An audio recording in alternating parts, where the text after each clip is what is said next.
I absolutely hate Monday Night Raw, so I'm gonna keep this brief. This was MNAR, I am KM, this is MNRRP, that made absolutely no sense. This is your Monday Night Raw review. We started off with Drew McIntyre. Randy Orton was cutting a damn good promo until an ambulance showed up.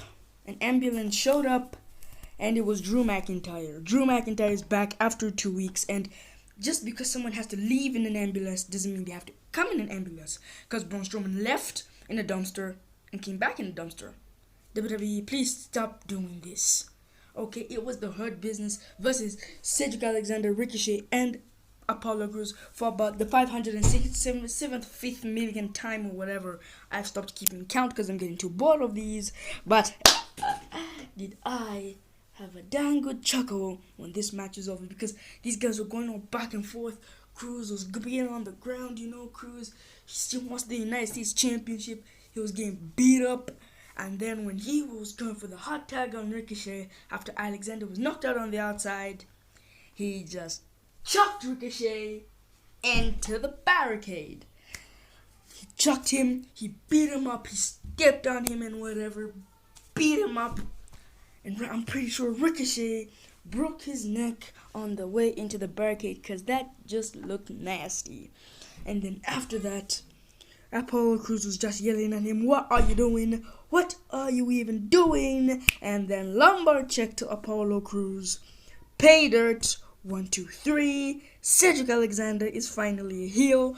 But I'm gonna say this: when WWE always does something that we like and something that actually makes sense, don't cheer Cedric Alexander even though you like him.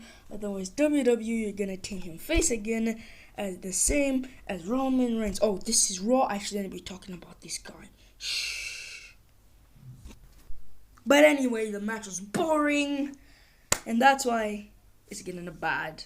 But the Alexander twist was good. It's getting good. As I said before, I'm trying to keep this review brief, about 5 minutes. Street Profits versus Andrade and Angel Garza. Do you even know what happened here? It was practically a squash match for a match nobody wanted to see.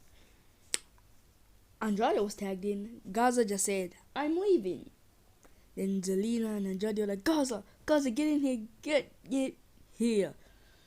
Andrade went for the double knees. He missed. Sky high.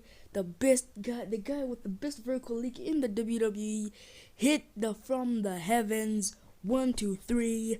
The Profits are up, and they want the smoke.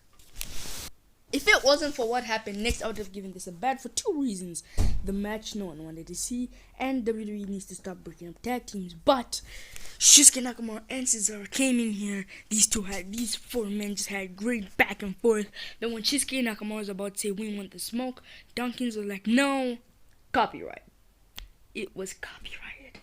Then Montez Ford was like, "Dang, Cesaro, this is the bar 2.0 and stuff like that. You've had so many partners. You should get an STD test." I had a good chuckle. It get a good.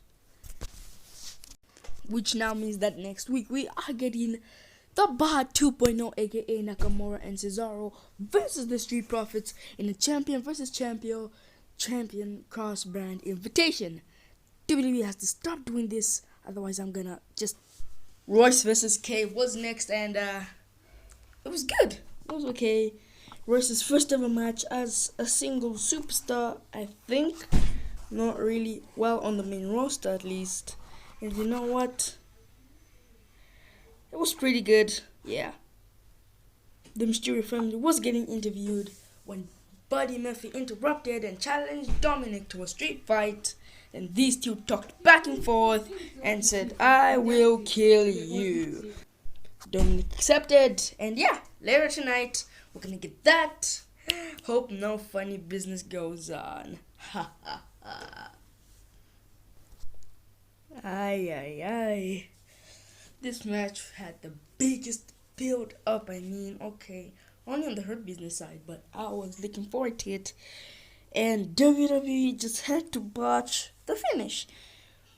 630 by Ricochet missed it. Michinoku driver 1 to Ricochet kicked out, but the referee called for the bell. It's gonna get a good, and it's also gonna get a bad. How did you spoil this amazing debut? I really hated Raw, so I'm just gonna assume that the next match was indeed, let's say, Randy Orton versus Keith. Randy Orton versus Keith was a pretty good match. If this match didn't happen, I really wouldn't have watched Raw. If there was no gun, if I didn't know that Drew McIntyre was gonna be on Raw, I probably wouldn't have watched Raw. If the Mysterios weren't on Raw, I probably wouldn't have even watched Raw. So pretty decent match. At the end, Keith Lee went for a Spirit Bomb, missed it, RKO, Claymore kick to Randy Orton. Randy, of course, was holding his jaw. And before that, Drew McIntyre had said he left the building. Killer Braston asked him. He said he picked the wrong phone. And he said, okay, fine, this time I'll really leave. The handicap matches were next. I couldn't care about these ones at all. The first one against Shayna Baszler, Liv Morgan picked up the win. The one against Nia Jax didn't finish because Retribution got involved. So yeah, Retribution got a dang good promo. And if you're thinking, what's happening to my device? Because it's Retribution, we're just gonna use a black image. So yeah, I don't want second images, man. Raw was boring. I don't even want to waste anything on that. So yeah, Retribution got a dang good promo about why. It sounded like they got fired from WWE because, like, you're in the new Thunderdome, but WWE is just deceiving you because even though they're in this new place, they're still the same old WWE that let us go.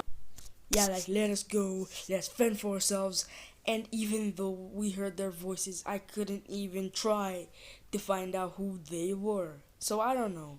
Let me just clarify, but after some time, Adam Pearce was talking to Randy Orton and said, I escorted Drew out of the arena myself. And Randy doesn't care about what he says. His word means nothing. And later on, when Randy was leaving, she got interviewed by Randy, I think. Drew McIntyre attacked, pressed his face, his jaw, right against that ring post backstage that they use for backstage interviews sometimes. Shouting, how does it feel, Randy? How does it feel? And then Claymored him for the third time this night. 3 punts for 3 Claymores. Randy Orton's jaw is now busted. Is it going to be a jaw for a jaw match? We're going to have to see. So from one limb to another, the Mysterio family was at ringside as Dominic Mysterio went up against Buddy Murphy. And towards the end, Dominic got tied, and Murphy was still having this whole disciple attitude, so he tied Dominic in the ropes. Angie and Aaliyah freed him. Sunset Flip powerbomb through the table. Frog splash. Murphy surprisingly kicked out. They tied Murphy in the ropes and punished him with some kendo sticks. That's right. Then Aaliyah joined in. Then when it was Angie's turn, she was like, no, I can't. Then she got it and just beat him with the stick. Murphy quit, and Dominic Mysterio won the match, and they just attacked Murphy like that. So this was your Monday Night Raw review. Do I feel bad for Murphy? Yes, which human being not gonna feel bad? Raw, on the other hand, has been bad, and well, just 2 stars. It's gonna get 2 stars. Subscribe to the channel, like the video, share the video, comment down below what WWE videos you want to see next. Next, I think I'll be booking Peyton Royce's career and Drew McIntyre's piece.